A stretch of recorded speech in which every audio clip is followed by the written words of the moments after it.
Our government will facilitate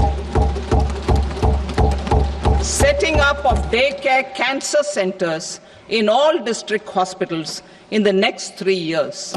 200 centers will be established in 25-26 itself. স্বাস্থ্যে স্বস্তি, চিকিৎসায় কমলো চিন্তা, একাধিক জীবনদায়ী ওষুধ মিলবে অনেক কম দামে। তৃতীয় মোদী সরকারের প্রথম পূর্ণাঙ্গ বাজেট প্রকৃত অর্থেই জনমুখী।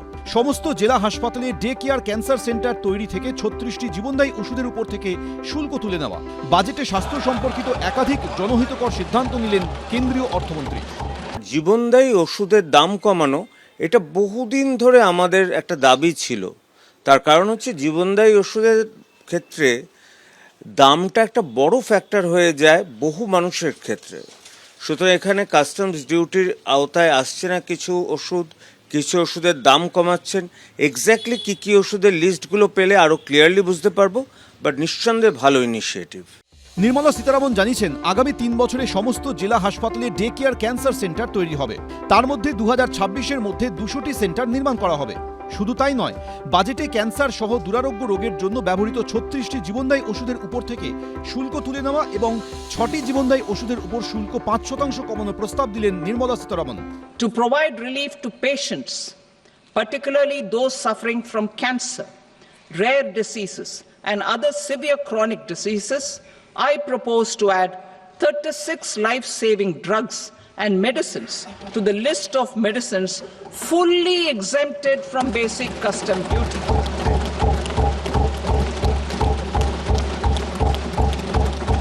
I also propose to add 6 life-saving medicines to the list attracting concessional custom duty of 5%. Full exemption and concessional duty will also respectively apply on the bulk drugs for manufacture of the above. খুবই ভালো উদ্যোগ। এর ব্যাকগ্রাউন্ডটা হচ্ছে world ব্যাংকের যে survey 2017 থেকে 20-র মধ্যে হয়েছিল, তাতে দেখা গিয়েছিল 4 থেকে 5 কোটি ভারতীয় হেলথ কেয়ার এক্সপেন্সেসের জন্যে দারিদ্র্যসীমার নিচে নেমে যাচ্ছে এবং এর মূল খরচাটা কিন্তু ক্যান্সার রোগীদের ক্ষেত্রে হচ্ছে। এই পার্সপেক্টিভে WHO এবং কিছুদিন আগে হার্ভার্ডও একই স্টাডি দিয়েছে। এই দুটো ব্যাকগ্রাউন্ডের ভিত্তিতে এই জীবনদায়ী ওষুধ মূলত ক্যান্সারের চিকিৎসার ওষুধের ওপর থেকে এই তুলে নেওয়াকে আমি ডাক্তার হিসেবে এবং শিক্ষা ব্যবস্থার এই স্বাস্থ্য ব্যবস্থার একজন কর্মী হিসেবে স্বাগত জানাচ্ছি। হু হু করে বাড়ছে ক্যান্সার। বহু বিশেষজ্ঞদেরই আশঙ্কা, আগামী দিনে কার্যত মহামারীর চেহারা নিতে পারে কর্কট রোগ। ক্যান্সারের চিকিৎসাও অত্যন্ত ব্যয়বহুল। এই প্রেক্ষাপটে ক্যান্সারের ওষুধের দাম কমানোর সিদ্ধান্তে স্বস্তিতে ক্যান্সার আক্রান্ত ও তাদের পরিবার।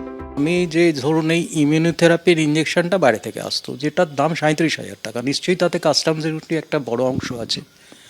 সেটা যদি চলে যায়, সে হয়তো ওই 37,000 টাকাটা অনেকটা নেবে আসবে।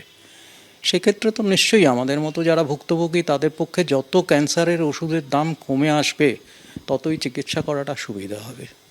গত কয়েক বছরে ওষুধের দাম হু হু করে বাড়ায় চিন্তা বেড়েছে সাধারণ মানুষের। নাজেহাল অবস্থা মধ্যবিত্তের। কয়েক মাস অন্তর দাম বৃদ্ধি হয়েছে একাধিক গুরুত্বপূর্ণ ওষুধের। এই প্রেক্ষাপটে এবারের বাজেটে ক্যান্সার সহ দুরারোগ্য একাধিক ওষুধের দাম কমার খবরে স্বস্তিতে আমজনতা।